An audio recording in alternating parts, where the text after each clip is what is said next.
Perintah Kaisar bab 77. Tersirat pandangan menghina saat Billy melihat Dev yang berada di belakang Mona.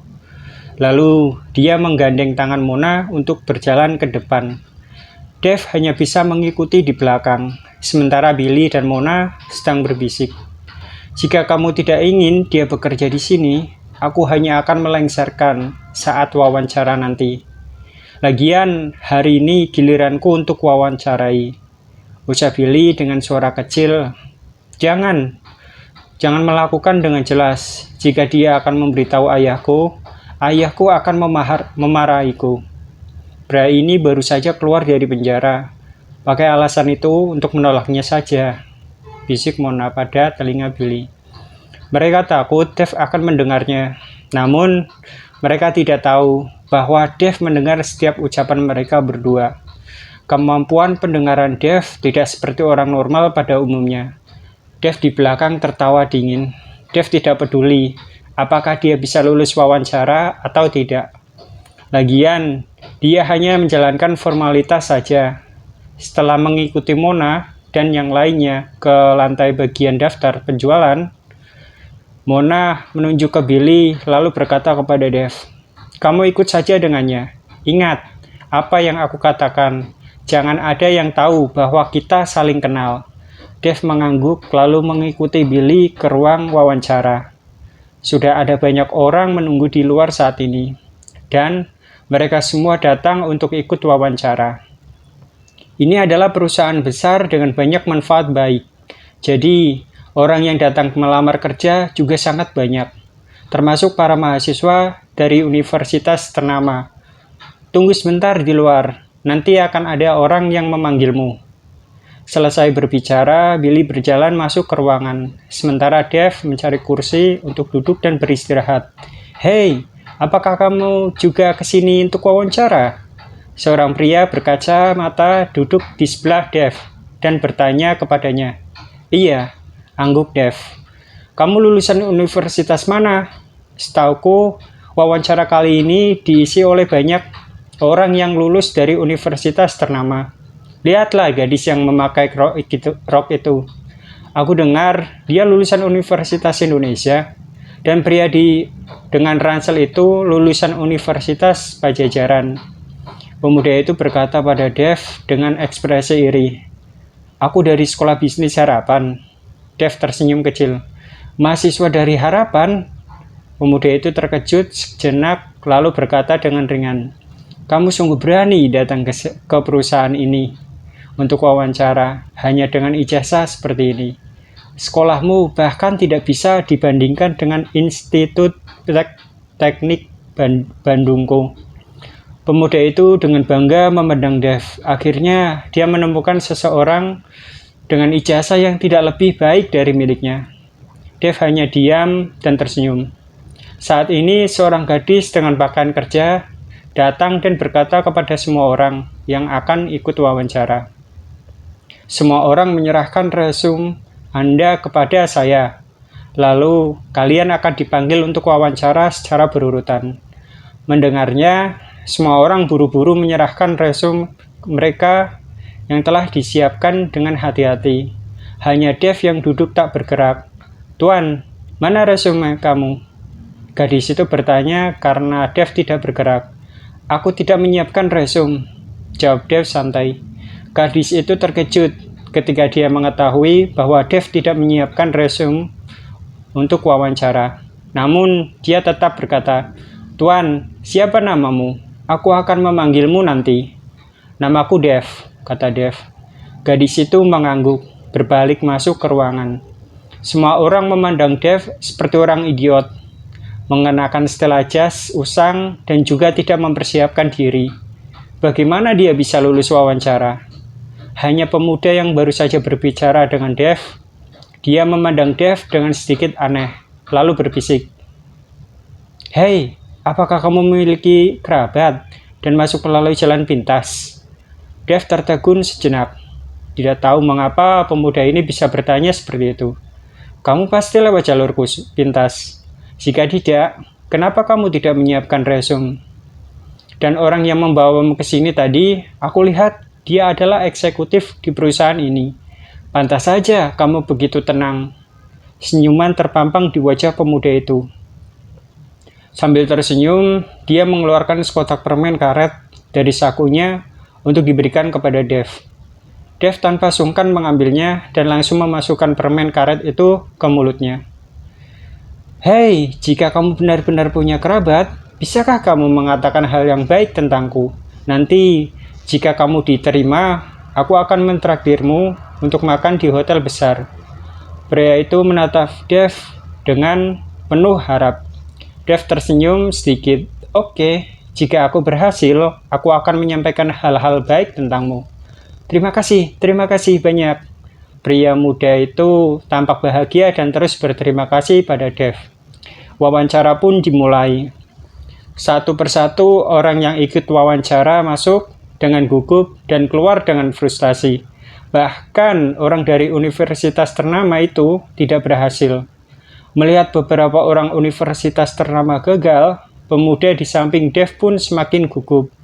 Tangannya sedikit mengepal dan telapak tangannya penuh keringat. Selanjutnya, Dev. Dalam sekejap, giliran Dev pun tiba. Ketika Dev berdiri, pemuda di sampingnya menahannya. Hei, kamu harus mengatakan hal baik tentangku. Aku mengandalkanmu, kata pemuda itu gugup. Dev mengangguk lalu berjalan ke ruangan. Begitu dia masuk, dia melihat 3 orang duduk di balik meja. Sementara gadis mengumpulkan resume tadi berdiri di sampingnya. Billy duduk di tengah, jelas menunjukkan bahwa dia adalah pewawancara utama dalam mewawancari hari ini. Dan 2 orang di kiri dan kanan hanyalah pendamping. Bisa lulus wawancara atau tidak, semua tergantung pada kehendak Billy. Billy memandang Dev dan berkata dengan tenang, perkenalkan dirimu. Saat Dev menghendak bicara, pewawancara yang berada di samping Billy berkata, karena kamu tidak memiliki resume, kamu perlu menyampaikan semua pengalamanmu dalam beberapa tahun terakhir setelah lulus universitas. Dev mengangguk dan menyampaikan pengalamannya setelah lulus dengan singkat. Tentu saja, dia juga menyampaikan tentang pemenjaraannya. Dia tidak menyembunyikannya dan tidak ada yang perlu disembunyikan.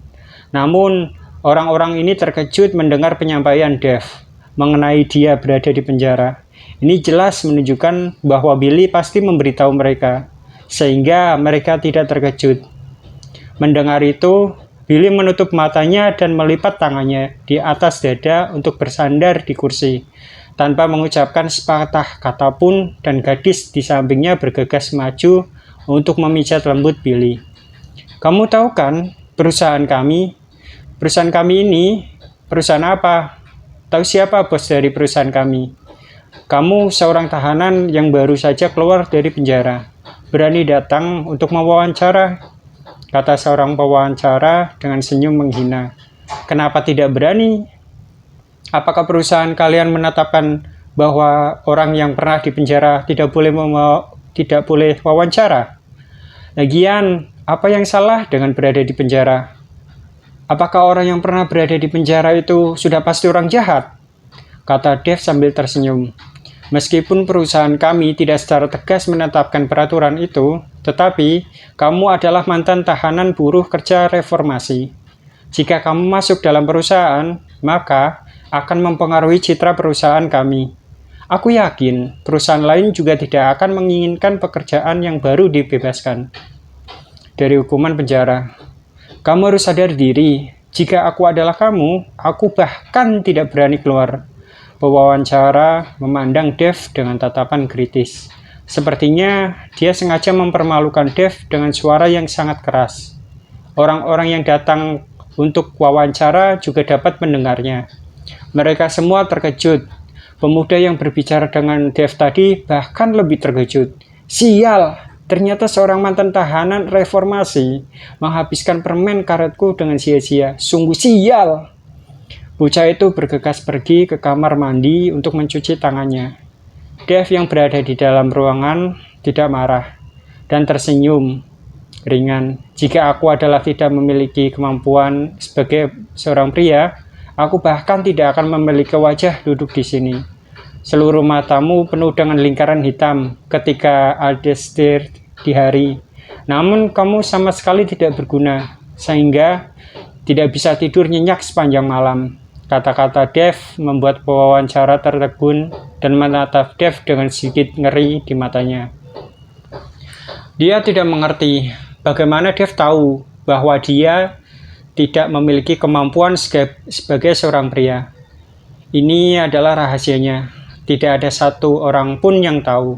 Di mata orang dia memiliki keluarga yang bahagia dan harmonis. Hanya dia sendiri yang tahu bahwa pada malam hari dia akan sangat kesakitan. Kata-kata Dev sangat menusuk sehingga pewawancara itu tiba-tiba marah. Urat biru di dahinya sampai menonjol. Jangan bicara sembarangan. Kamu yang tidak memiliki kemampuan sebagai seorang pria. Aku punya istri dan anak-anak, dan keluargaku sangat bahagia. Pewawancara itu berkata keras dan sengaja menekan kata anak untuk membantah dari membuktikan bahwa omongan Dev tidak masuk akal. Dev tersenyum, meskipun kamu mempunyai anak itu bukan darah dagingmu, melainkan anak adopsi atau istrimu melahirkannya dengan orang lain. Penyakitmu sudah ada sejak kamu kecil, ditambah lagi karena sebuah kecelakaan sehingga mengakibatkan kamu kehilangan kemampuan sebagai seorang pria. Bang!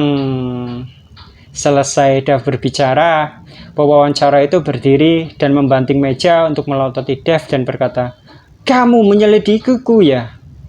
Ketika dia masih kecil, pewawancara ini memang ditendang oleh seekor keledai di selangkangannya, sehingga dia kehilangan kemampuan sebagai seorang pria, lalu mengadopsi seorang anak setelah menikah. Selain orang-orang di kampung halamannya yang tahu, dia tidak seorang pun di kota surau yang mengetahuinya. Karena hal ini, dia sengaja menjauh dari kampung halaman. Tidak rahasia ini dibocorkan oleh Dev. Kamu tidak pantas untuk aku selidiki. Dev tersenyum dingin. Perkataan pewawancara menunjukkan bahwa apa yang dikatakan Dev itu memang benar. Dalam sekejap, semua orang memandang pewawancara itu dengan tatapan aneh. Pewawancara itu menyadari bahwa dia telah mengucapkan hal yang salah, sehingga dia menjadi sangat marah dan menyalahkan Dev. Melihat keadaan di ruang wawancara seperti sebuah adegan perkelahian, Billy hanya bisa berteriak dengan kesal, "Sudah cukup, duduk!" Pewawancara itu hanya bisa menatap Dev dengan penuh kekesalan lalu kembali duduk. Billy hanya ingin bawahannya untuk mempermalukan Dev dan mengatakan bahwa dia tidak pantas. Billy sedikit marah karena tidak menyangkal bahwa hal seperti ini akan terjadi. Kamu tidak cocok untuk bekerja di perusahaan kami. Identitasmu tidak bisa kami terima. Lebih baik pergi saja dan jangan pernah datang lagi. Tegur pewawancara yang lain pada Dev.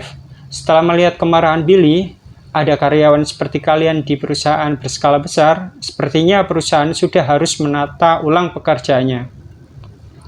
Dev mencibir lalu bangkit untuk berjalan keluar. Dia tidak benar-benar ingin bekerja di sini. Saat Dev hendak berjalan keluar, tiba-tiba ada seorang pria muda tinggi dengan memakai setelan jas masuk. Penampilan pemuda itu sangat menakjubkan. Dia langsung melirik Dev. Saat dia masuk, Dev juga menatap pemuda itu, lalu bersiap untuk pergi. Siapa sangka, langkahnya dihentikan oleh pemuda itu. "Apakah kamu Dev?" Dev menatap pemuda itu dengan curiga, lalu mengangguk. Dia bahkan tidak mengenal orang di depannya. Tapi jika kedua orang tua Dev ada di sana, mereka pasti mengenalnya. Orang inilah yang mengusir kedua orang tua Dev dari komplek perumahan Bumi Indah. "Pak Junior."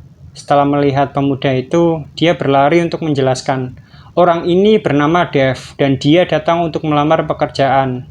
Kami menolaknya karena dia tidak memenuhi persyaratan perusahaan. Biarkan dia menetap." Setelah pemuda itu menyelesaikan perkataannya, dia menatap Dev lalu untuk pergi.